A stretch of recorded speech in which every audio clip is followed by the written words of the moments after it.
Oh no, this is a true story. But don't you? I'm all ears. It's a true story. I won't say where it is because it might get people in trouble, but it was in the Far East, and I was doing a tour, and I did a press conference, and after the press conference, the guy from a well-known fizzy drink company that was sponsoring the show said, let's go to a club. So we went to a blues club. There was a band finishing. They were just about winding up. And they were throwing the punters out, at which point about 10 girls walked in. I mean, working girls.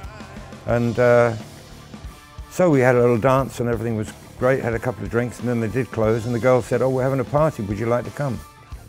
Yeah, of course I would. And so I went along and went out of the commercial area into the banking area of the city. Lots of glass, high-rise buildings. We slipped down an alleyway and climbed up some steps at the back of a bank, and I thought they must have one of the flats on the upstairs. We kept going until we got to the roof, and that's where they lived, these working girls. They had a few cardboard boxes to keep the heat off during the day, and there was a fire burning, and they were cooking rice, and they had wine. And we all got naked, and because that was natural.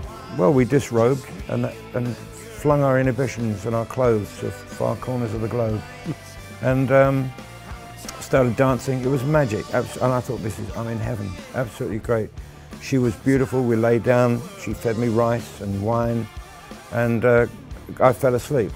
The next thing I remember, as it says in the song, was a sharp pain at sunrise as the sun was coming up, and my mouth was open like that. Not like that. And I opened one of my eyes, and a cockroach going in and out of my mouth, taking it. You couldn't make this stuff up, It's awful.